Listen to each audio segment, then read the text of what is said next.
Hello.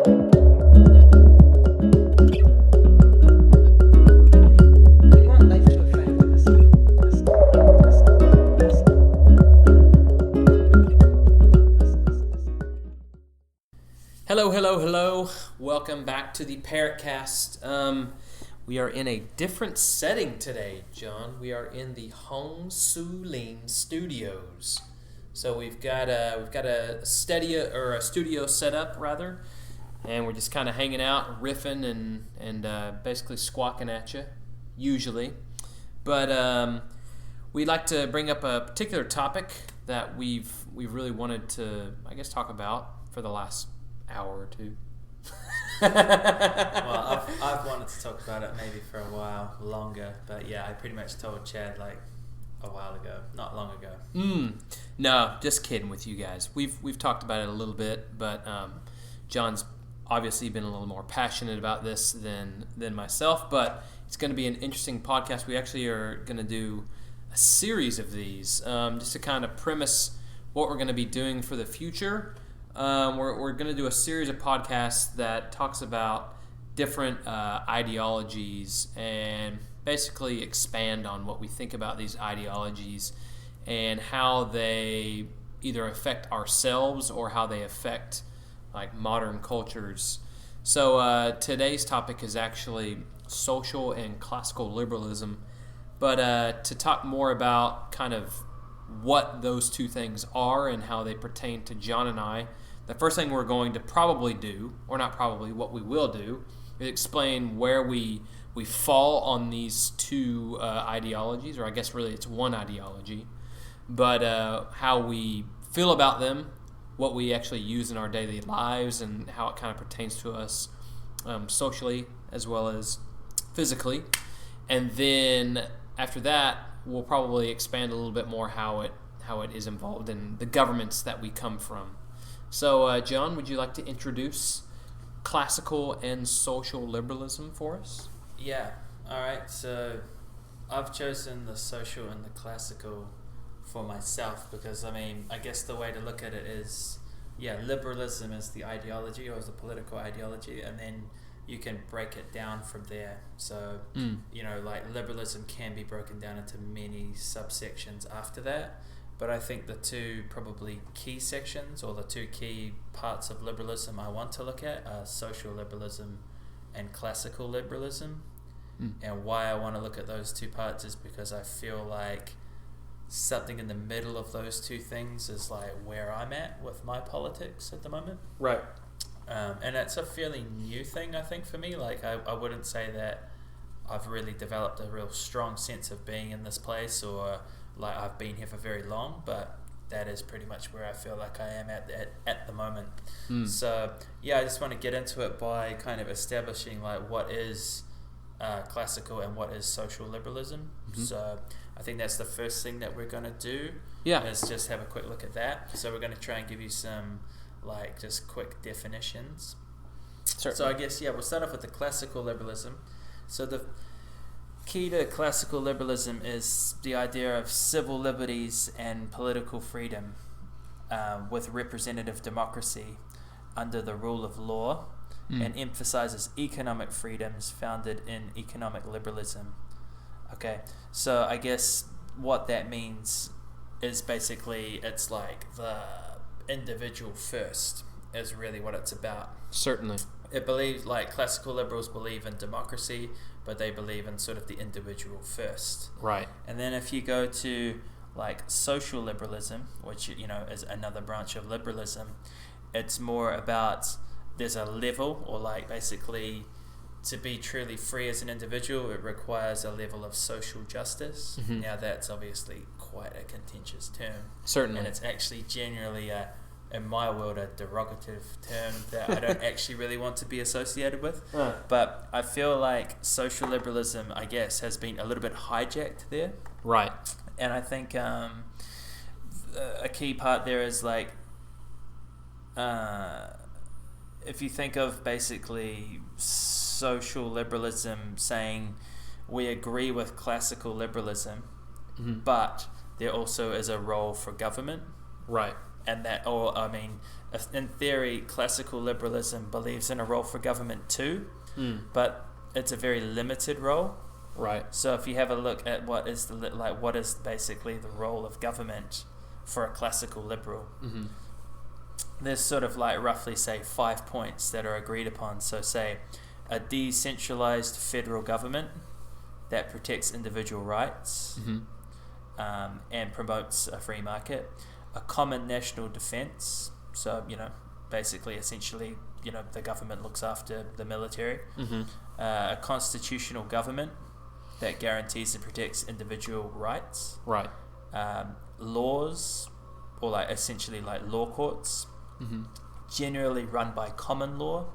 Common law being like precedent-setting law. So like, things that have happened in a court before now sort of affect what happens in the future. Right. Like basically that's what common law is. You can look that up.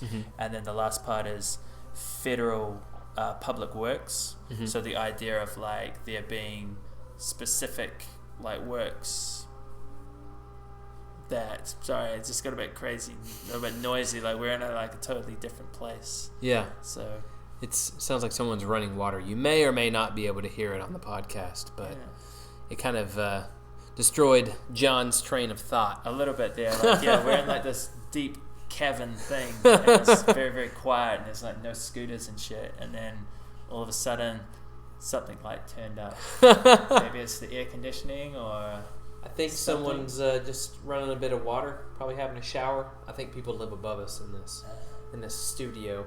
So, but kind of to go along, continue along. Yeah, so like then they've got the whole idea of like monopolistic public works. So let's just quickly go back there because that was all kind of like cut off there.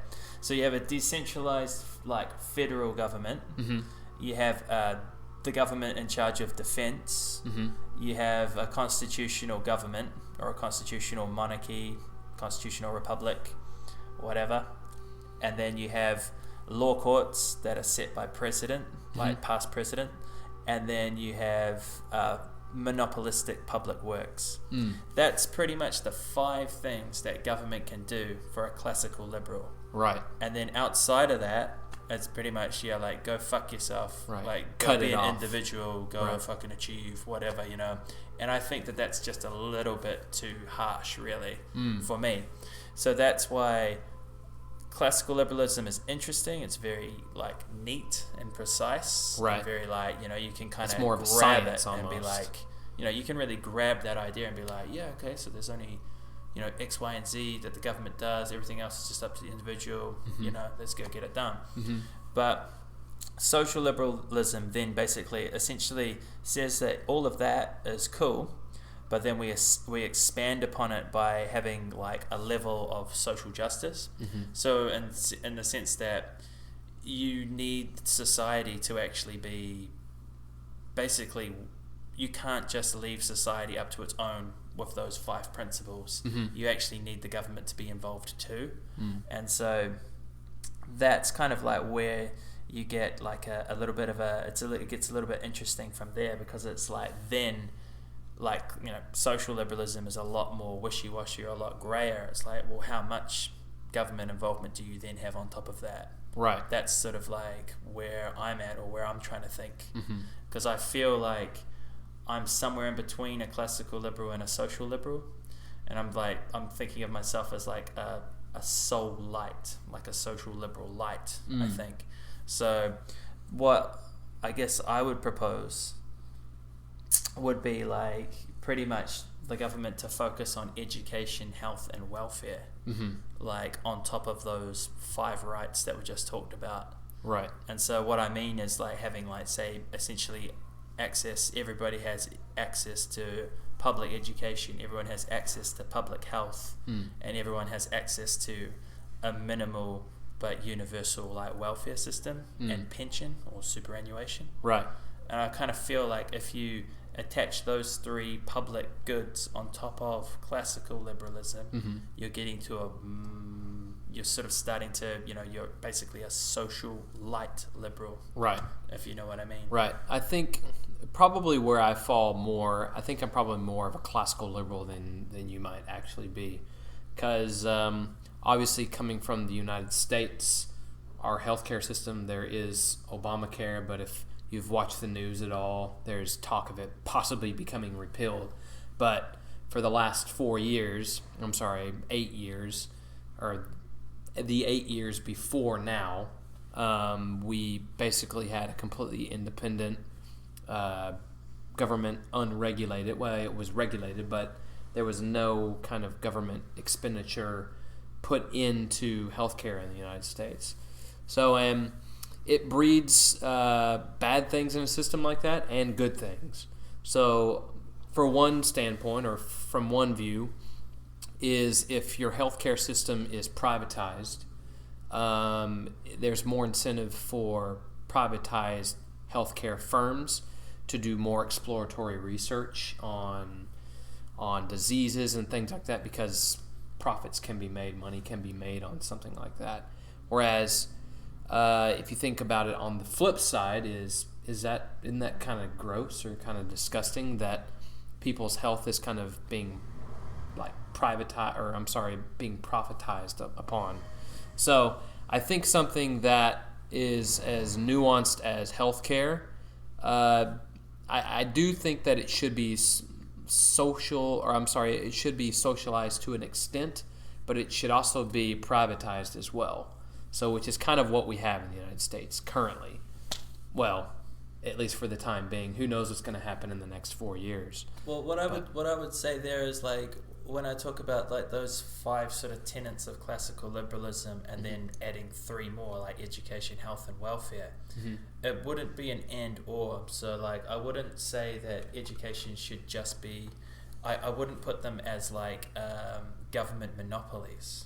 I don't think they should be government monopolies. Right. So whereas when you go back to classical liberalism, they're talking about public works being public monopolies or government monopolies. So what they mean by that is, say, like fiber optics, or like power line transmission, or say highways or motorways. Like these things are like public good monopolies that the government sorts out and does. Right. I don't believe, that's why I think there's a separation there for education, health, and welfare. I don't think it needs to be an and or a monopolistic government thing.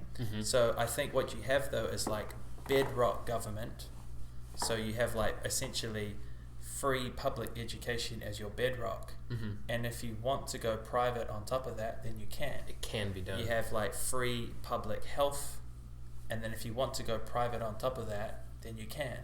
You know, and then you have welfare, which again is like government bedrock welfare, but there's also NGOs and charities and churches, etc., that top that up, or you know, are an alternative. Right. So it's not an and or. It's not a but, or it's not a just that. It's an and or. It's an and or. So that's what I would say, or that's what I would like to see. Right. So you're of the mind that there should be a baseline government standard, and that's what everything should be met at. Well, let's just read this. Have a quick look. Just have a quick look at the. There's a little quote, or there's a little like statement about social liberalism. Like, just if I read you this sort of quote here. So, like classical liberalism, social liberalism endorses a market economy. So I think we can get on board with that. And the expansion of civil and political rights. So essentially, you know, we're all fucking equal. Right. And liberties. But differs in that it believes in the legitimate role of the government, includes addressing economic and social issues such as poverty, healthcare, and education. Under social liberalism, the good of the community is viewed as harmonious with the freedom of the individual. So essentially what that means, or what that's saying, and what I think it means and says, is that if I'm a classical liberal, like a true classical liberal, I'm really too much in it for myself, and I'm basically saying I don't give a fuck about what's happening to X, Y, and Z around me. Whereas a social liberal is saying that in order for me to actually feel comfortable and sleep well at night, I need X, Y, and Z around me to actually be doing well, or like you're concerned about equality. Good enough. Well, I'm actually more concerned about equity. Like, I just feel that like education everybody should have the access to the education. Now, I don't care if you want to go to high school up to the age of 18 and not have a good education and fuck around and do nothing. I don't mind. But you have to have the access to that. Right. It's your choice to fuck it up. But I don't want, and then same with healthcare, like I want people to have like the access to the healthcare, you know? And I want them to have the basic public access to the healthcare. And if that then means that like, hey, you've got to wait 6 months or a year to get surgery because it's in the public side, whereas, you know, like if you pay more or you get insurance and you're in the private side, you can get it done in 2 weeks or right now. That's choices that you make with your money and your decisions about your health, if you know what I mean. But everybody has access. Everybody has equity in terms of the healthcare system. It's not like you get returned away by insurers who just basically want to pass the buck. It's like, no. Or maybe that does happen to you, but you get picked up by a safety net of public health. Sorry, you might have to wait 6 months to a year for that operation, but you're going to get it. So I believe in that. You've got to live until that long, but... Well, that's true, but I mean, you know, all of these you have things, no other means, so that is your option. Exactly right. And then again, the same with welfare. I mean, like welfare has to be a universal thing for citizens, like, you know, and superannuation too. So like that's sort of, those are the things that I sort of see as topping up social liberalism. Classical liberalism. Right. That's why I think classical liberalism is a little bit too hard-nosed, hard-edged. And then I think I'm social light in terms of I really want to address those 3 areas. Right. I feel like if those 3 areas are addressed, then my fellow citizen has at least got the access to knowledge, has the access to a good life in terms of their physical body, and then has the ability when, say, they get fired or they get made redundant or whatever, can't find a job, they've got some minimal welfare safety net, to fall back on. And they've also got that when they become 65 plus or 70 plus, whatever that age is. So I can then sleep well at night knowing that my fellow citizen has those bases covered. You know, do they have flat screen TVs? Fucked if I know. I don't care. Like, you know, they've got the basics done. But that's what it's about. You know, and I don't think classical liberals quite get you there. No. But I don't think social liberals get you there either, because then they go too far into your life. Too far into the social part of your life. Well, for example... That's what needs to be checked. Yeah. For example, like, I don't believe that government has a role in deciding whether or not you have to wear a helmet or something along those lines. That's obviously a small semantical matter, but... Think about whenever your government dictates to you certain things that you get to do or use or not use on a daily life or during your daily life. Is that good or bad? Whenever you are being withheld from making, maybe it's a poor choice, maybe it's a bad choice to not wear a helmet, but it's also your choice. And if a government has the ability to dictate that, I don't think that. I think that the government is overseeing its bounds, so to speak. I'll just read you one more small quote then and see how you feel about this. Okay. So, in American political usage, the term social liberalism describes progressive stances on socio-political issues like abortion, same-sex marriage, or gun control, as opposed to social conservatism. A social liberal in this sense may hold either liberal or conservative views on fiscal policy. So there's quite a lot of flexibility there. Yeah, absolutely. And I think that last quote there is sort of addressing what you're saying about Certainly. the government not having a right or basically a business to be like, wear a fucking helmet, don't wear a helmet, whatever, that's up to you. And I think a social liberal, or certainly a social liberal light, a social light would say, you know what, we're not going to fucking police that shit. You know, like, you know, that's a fairly open, progressive, individualistic stance. Exactly. I mean. Well, and it seems like we live in a fairly, I guess you would say, Taiwan, the country that we're currently podcasting in. Where would you say that they fall as far as? I mean, we know a few Taiwanese people, but as far as the government is concerned, I'll give you kind of a recent breakdown. I've looked into kind of how the government in Taiwan is. They have public health care. They also have public transportation, public roads. They also provide a pension program government pension program for most workers.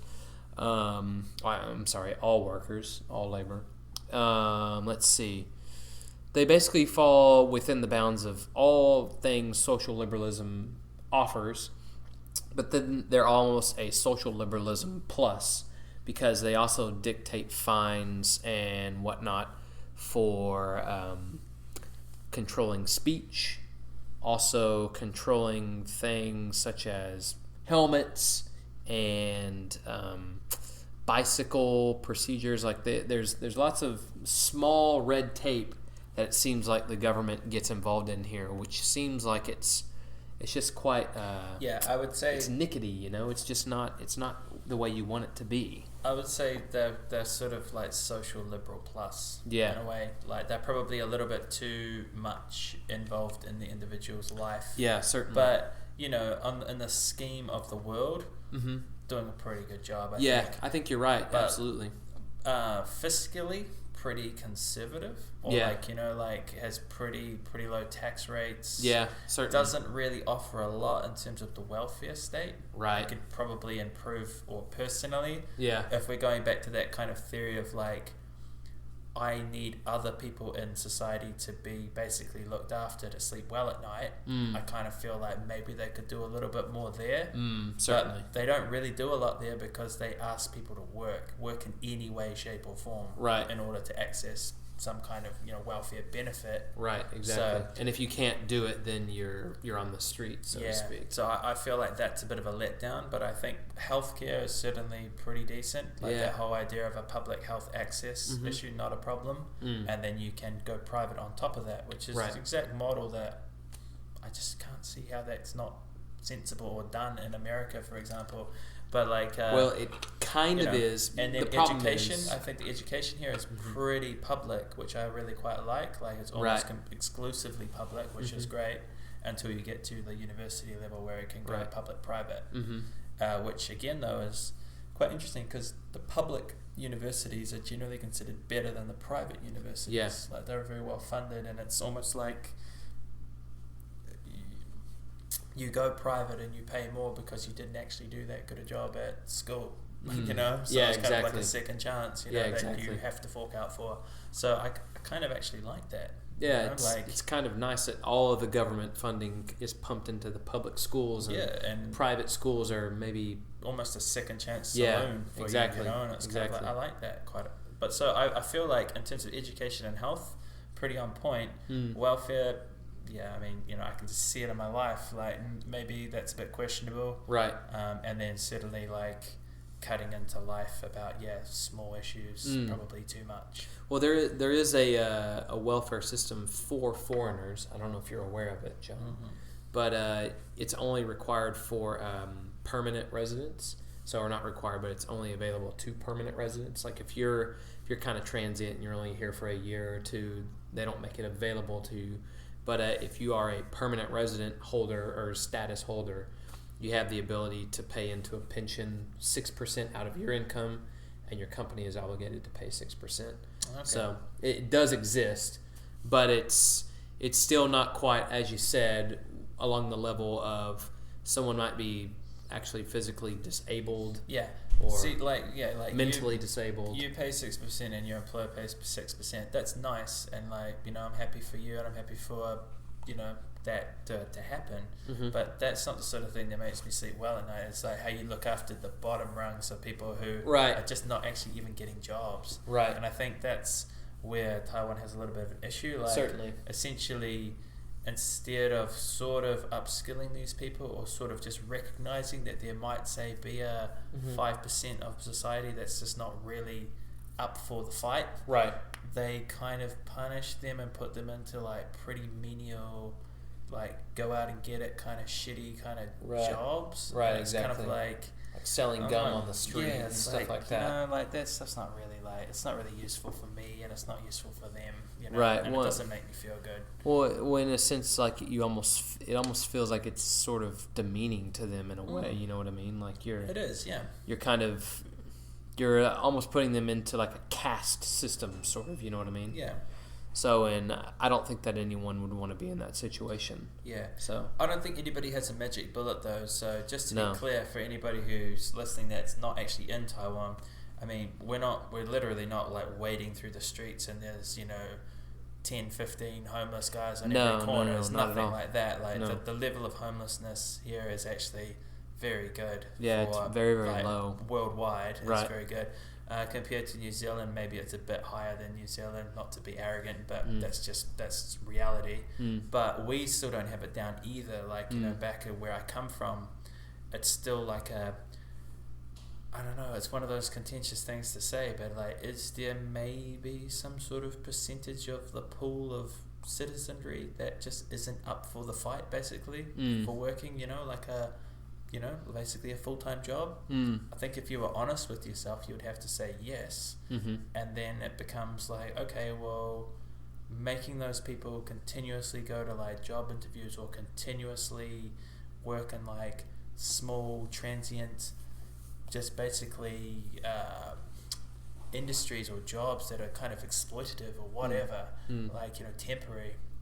Is that really like doing a great job for those people? Right. Not really. I'm speaking devil's advocately here, but this is certainly a line where a classical liberal would draw it right here. That's That's why I can't get on board with they would classical say, liberalism. Fuck that person if they're not going to work. But it's kind of along the lines also, they may not want to work, but do they have the ability to work? Exactly. Genetics and environment says, Right. I think, that there are lazy people for sure,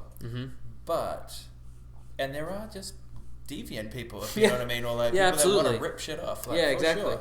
But there is an actual part of the gene pool, or like the citizenry gene pool, that's just not up for the working week. You know? And that's either a mental thing or it's a health thing or whatever, or both, whatever. But it is there, and like you're right, classical liberals just don't address that at all. Right. And for me, that doesn't make me sleep well at night. If say if I chuck out 5%, I'd say that as a number. Right. Like, if I think that 5% of people are just being completely cut off and shut off by my government or by the government that I'm under of the time or the place, that doesn't make me feel good. And so like classical liberalism's never going to make me feel good, because there's a pretty solid like 5 to 10% of the country that needs that shit. Right. And then on top of that, you have all the old people who are like, say, plus 65, plus 70, who may or may not have made good investment decisions or pretty much been productive and actually had good jobs anywhere through their life. Right. They might be quite heavily dependent on a relatively generous like welfare safety net. Yeah. And like if you're pretty much just going to say, well, look, man, the guy got to 70 and he just never made any cash, he never made anything of himself in the coal mines. Yeah, it's like, or like at a convenience store or whatever the fuck, just somewhere where you're not earning much. Right. It's like, man, like that's just, it's not really fair. It's pretty cold. Yeah, it's really ridiculously cold. It's like that person deserves to be looked after. He worked with 40 years of his life, exactly and he doesn't get anything for it. In a Taiwanese aspect, did military service, whatever, did shit, know, and it's like that person deserves to have a relatively modest but well looked after life as an old person. His time in the labour force is done. He or she, they're whatever. Fuck Zimzer. No way. I'm not going to the Z shit. But they deserve to be basically looked after from that point on. And it's like, classical liberalism just doesn't do it for me in that respect. I think it's a key take home of anybody that's thinking of themselves as a classical liberal should be like, can you or have you ever thought about other people before you go to sleep at night? Because you should. Right.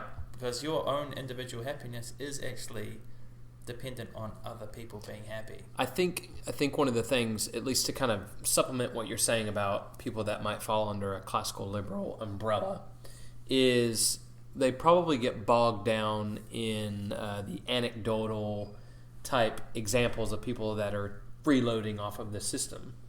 So a classic example is if you look at how many Republicans in the United States who might actually be classical liberals themselves, they obviously align with a Republican heading, but they're essentially classical liberals in a sense. what they'll do is they'll try and argue a point based off of some, one particular problem that happened to one particular person in the United States. And it's like, that is one person out of many. You can't just look at it, place a stereotype on people that are receiving some kind of welfare and think that they are all that one thing. Like, yes, there are going to be people that are going to use the system to their advantage, but I don't think that is the case for all the people, and certainly not the vast majority of them. So I think that's something that a classical liberal has to almost see past, but it's something that, as you would say yourself, they just don't want to see it, so to speak. They would rather just forget about that side of welfare. Yeah. Does that make sense?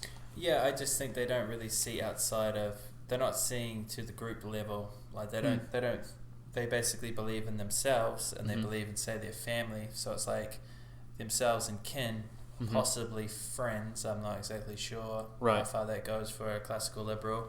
But then you don't see basically outside of like kin and friends. Right. But I see society as being, if you float all the boats, you're going to be a much better place. Certainly. It's not really taking that much away from yourself. No. To allow basically universal access to education to, say, 18. I'd actually I want to talk about this in maybe a completely different podcast, but even push that into the tertiary sector or like, university sector.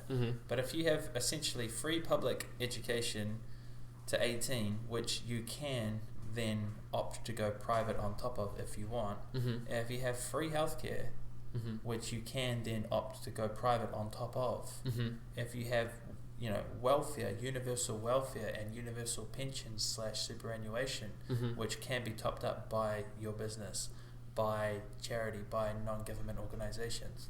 I think if you take care of those things, your world or like your society is going to be in a really good shape, much better shape. Certainly. But just to be where I kind of see this as well, like I would say that a classical liberal probably falls as a center-right kind of person, whereas your social liberal is probably more sort of left or center-left. And I think I would probably consider myself being what I'm calling myself, like a Soulite or like a social light liberal. Certainly. I would probably call myself. I feel like I'm pretty much dead center in terms of the political spectrum right now. I don't feel left. I certainly don't feel right in terms of cold. For me to kind of explain the way that I feel, obviously I haven't totally said. I said that I lean classical, but probably with shades of social liberalism as well. Because I do believe that there should be a baseline healthcare system. I do believe that there should be a baseline public education system. I do believe that there should be a baseline, work pension welfare. I do believe in all those things. I'm just not so clear, or I don't know quite where I fall as to the level that it should be taxed, so to speak. You know what I mean? I don't think that most Americans have a real good grasp on what is correct and what is incorrect for those kind of inputs into the government, just because these are kind of new things in my government. So for us to get used to it, it's going to take a little bit of time. But from at least looking into the future, it may not be there in the next few years. So, but I guess as an American, I'm just going to have to wait and see, and just roll with it. Maybe I'll be in Taiwan much longer. Who knows? Yeah. So I'm putting my what do I call that, flag to the mast? Yes, or whatever. I'm considering myself. I'm coining the name, as far as I'm aware, of a Soulite. I'm a Soulite. Let's say I've never heard that before. You're a Soulite. I pretty much made that up. I'm a Soulite. Yeah. So like I'm a social liberal light. Soulite. Soulite. I like it. That's where I'm at. So, yeah, and actually one other government focus there that I think falls in between, like I was like really hammering education, health and welfare, because those are like people, society specific things. Right. Right. Whereas like the 5 classical liberal underpinnings below that, and then you have those 3, which are very much about the people, about the society. I think there's probably one more government focus that should be done too, which would be around the environment. Like it's not, I mean, that's not about people. I mean, it is about people, but it's about regulating your environment and like the environmental standards of what you live in, and what can be achieved. Certainly. So I think the government should be a monopoly about that and regulate that for the good of basically a society. Right. But doesn't really fall into like monopolistic public works, and it doesn't really fall into like education, health, welfare for people. So so it's kind of a quasi thing in the middle there. But that would be like one more tenet that I would really recommend governments should focus on. So to kind of expand on that issue that you're bringing up, where do you think that the line should be drawn as far as how far the government can Just for the record, I think there was a podcast we've done before about the climate changing or being warmed. Yep. Or whatever. And I think it's called the globe is warmed. Yeah. And I may or may not have come across as like some kind of climate change denier there or something, but I think if you actually listen to what I was saying, you really actually listen to what I was saying, I was not denying that at all. I was in fact completely agreeing with that, but I had issues with the current science that we base political decisions on. Certainly. It's a bit of a nuanced view, but I recommend if anybody gives a fuck, go back and like look at the globe is warm. Well, I think it is. To kind of go with that, like to not put words in your mouth, but to kind of paraphrase what was kind of said in that podcast, you essentially said the science on that clearly states the globe is warming up, like Earth is getting warmer. Now, whether or not it's from humans or if it's just from Earth getting warmer, like natural causes, that's not so clear. So that's kind of a roundabout thing of what you said. It's hard to know how much of an added-on percentage is human. But the key thing is it is warming and humans are helping warm it. Yeah. We don't know what the percentage of the human factor is. Right. And the other thing is we don't know how to extrapolate and model out into the future. That is the biggest fucking key. Right. So if you want to go back and look at the past, yes, I'm all on board. Is there a human component? Yes, I'm all on board. How much? Not so sure. Right. Extrapolate that into the future with computer modeling. Pretty much impossible. Too fucking complex a system. Right. So don't fucking tell me that 50 years from now X, Y, and Z is happening because you don't fucking know that. You have no idea. It's like the margin, the error bars are very, very fucking big, and everybody should be thinking like that. We are warming. Humans are making it warm. Are we the biggest driving force? Maybe, maybe not. How big are we? Who the fuck knows? We still need to work that out. Right. What's going to happen in 50 years from now? No one has a fucking clue. Okay. But they'll tell you that they're very adamant, very sure, and they know all this shit. And it's like, it gets conflated. Right. We know what's happened in the past, the recent past. We are very sure about that. But we're not very sure about the future. Right. That's a big difference. So I think something to kind of touch on this, this is drilling a bit more into, I guess, current world events. You're obviously aware of the Paris Accord that's happened. So this is probably going to lean more on like the social liberalism side as far as how far the government can reach into our environmental say-sos or environmental problems. But there's been like a worldwide proposed reduction on carbons of 2% per country is what they're asking countries to do. So some of your more socially liberal countries, such as Canada, are trying to implement like a cap and tax trade.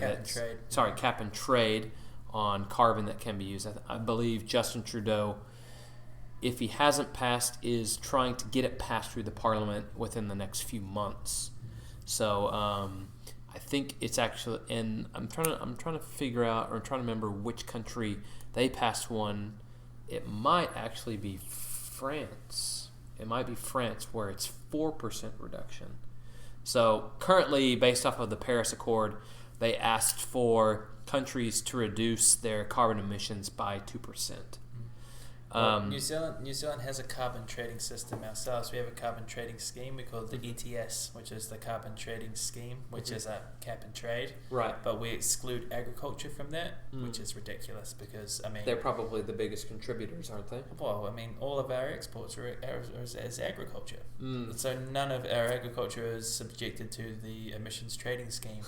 So, you know, it's like we have this emissions trading scheme that has no balls, basically. Right. Because obviously it would probably kill the industry. Well, or maybe not kill it, but it adds on cost. Right, yeah, exactly. So it makes you less competitive. You're taxing the fuck out of it. But, like, I think where things are going to go is going to go more towards, like, a carbon tax. Because, and I think the carbon tax will be built on to, say, something like a consumptive tax. So, like in New Zealand, for example, we have a 15% GST, which is goods and service tax. So basically, any transaction has a goods and service tax of 15% on top of it, which is just built into whatever it is. Right. So, say you buy a chocolate bar for $1, you've paid the government 15 cents as a goods and service tax. Now, I think what's going to happen is there will be a carbon component of that. So maybe in the future in New Zealand, for example, we'll pay a 20%.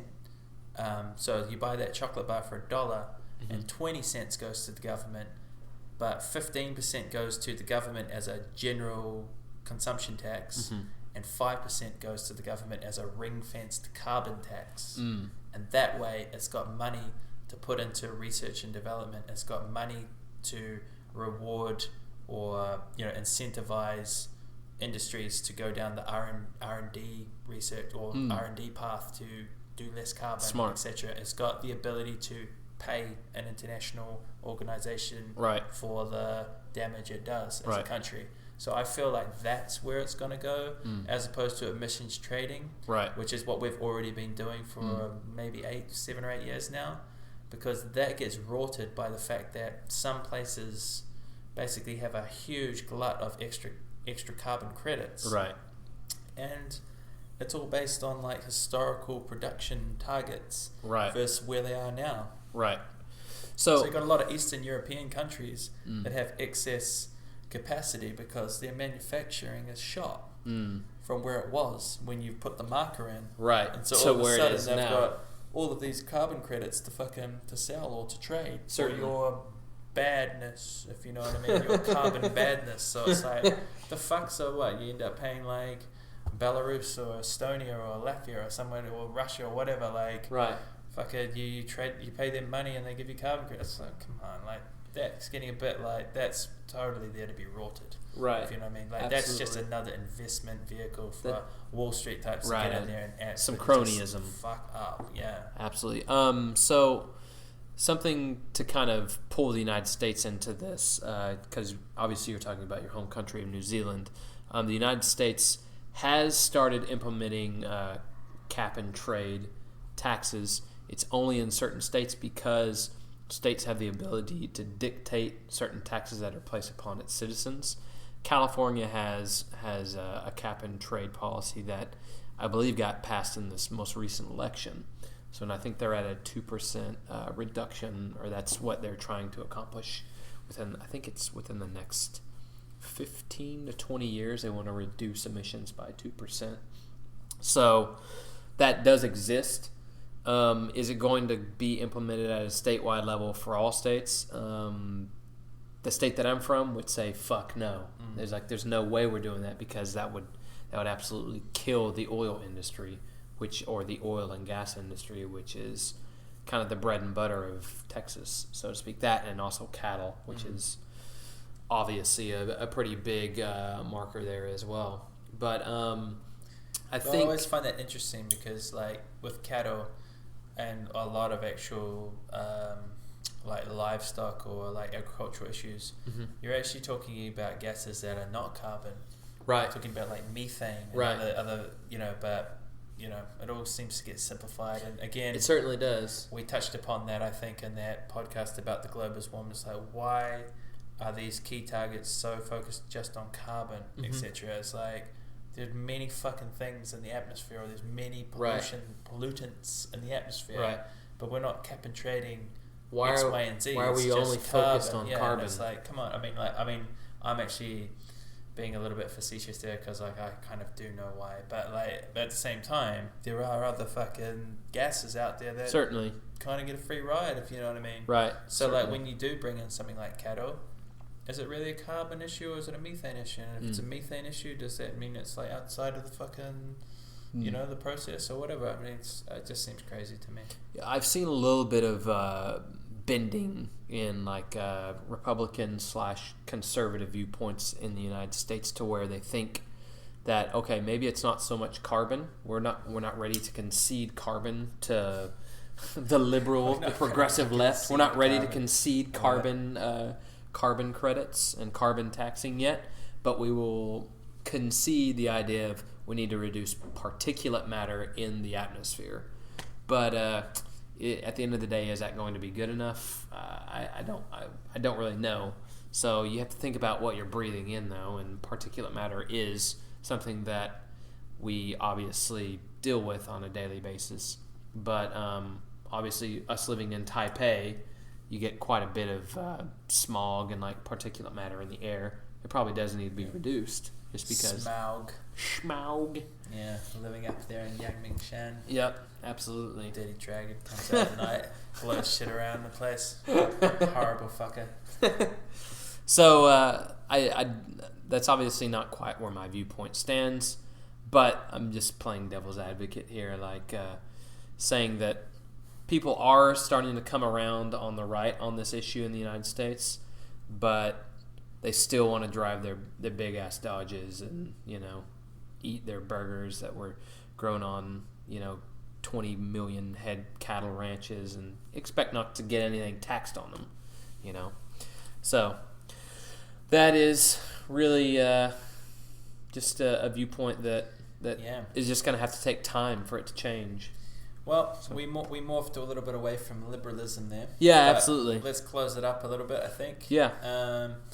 So, yeah, I mean, this is kind of our first sort of take at trying to look at one particular political ideology, which happened to have been liberalism. Mm-hmm. I made the divide between or looking at two specific liberalisms, classical and social liberalism. Mm-hmm. There are many more, but I didn't really want to get into them too much. I kind of wanted to really hone in on kind of how I'm feeling or where I think I am at. Right. And then I think we kind of came to an agreement that we were fairly close to each other. Fairly close, but I feel like maybe I lean a little bit more on the classical side as far as some social issues are concerned. So I think where we would probably have more debate is probably like if we actually sat down and look at government policies and decided what is what. Yeah, but we can always come back. We can always come back and look at this. But yeah, I feel like classical liberalism doesn't quite do enough for me personally to be ethical. Mm-hmm. But then social liberalism needs to be extremely tempered. Because you're right, you really don't want that shitty, finicky, red tape kind of government involvement, and that's where social liberalism can go. Where the long arm to the law would just start taking things from you. Be a Soulite, motherfucker. That's where you gotta be. So you gotta Soulite. You gotta be a Soulite. It sounds like some song from maybe like a. Gotta come up with something. Like an 80s or 90s hair metal band. Soulite. Yeah. I don't know. I gotta come up with something minimally catchy to express my opinion. Absolutely. It's all about marketing, bro. So we hope to do a continuation of podcasts that deal with certain ideologies. Yeah. Obviously, classical liberalism and social liberalism, or the liberalism umbrella, if you will, is just kind of where we touched on today. But in the future, we might go extreme right libertarianism. We might go extreme left anarchy or anarchism. Yes, certainly. We might go socialism. Yeah, socialism, hard out. I think we should. So we live right up. We're butted up next to a socialist country. So when it's kind of socialist. So we have to look at a few more. I don't know. But certainly. Is there anything else that we could look at there? Certainly. Conservatism. Conservatism I suppose. Just is straight up get out the liberal shit and just be conservative. Yep, absolutely. So I think maybe we'll do a 5-part series like that, something like that. Certainly. So we knocked sort of the center left. Yep. Possibly. We hit where John and I fall in ourselves, I think. And then we can maybe critique another 4 or 5 areas. Because I feel like, as far as me coming from Texas and the southern part of the United States, I know a fair bit about like right-leaning tendencies, and especially libertarianism and probably what that entails. So, but I guess just to kind of wrap it all up, thank you guys very much for listening. If you get a chance and you're in the Taipei area, please go check out Beer Geek. We wouldn't want you to come here just because you'd be sitting in a room and you would just kind of see us in here. It's quite a nice room, though. It is. The sound quality is a lot better than probably what you hear at Mark's, but apart from when the fucking room started talking before. Yeah, it's very true. But there was a little bit of room talking, and then other than that, it's been beautiful, nice Kevin. Yeah, absolutely. But if you ever are in the Taipei area and you want to have a beer, especially a good beer, you should check out Beer Geek Micro Pub. Yes. And go see our man Mark there. Tell him the Parrot Cast sent you. He might give you a discount. He might not, though. I have nothing to back that up. Well, the thing is, we're sometimes we're in Beer Geek doing the Parrot Cast before he opens up, and generally around 4:35. Couple of Saturdays every month. If you ever want to like come along and just talk some shit with us, or just hang out and see us get to work as we are, or perhaps we have a guest, and you can just sit in and have a listen. Shout out to Kevin. We've had Kevin come earlier a few times and just just have a few beers and listen, and that's all good. So we're all up with that. And then from other times we'll be out here in Hongshu-lin. If you want to come out here, you can, but it's a long ways from anything. And we'll be doing a few sessions out here, and just enjoying the peace and quiet and the big ass room we got. Yeah, it's pretty Mickey. Yeah, thanks. All right, guys. Until next time, take care of yourselves. Bye bye.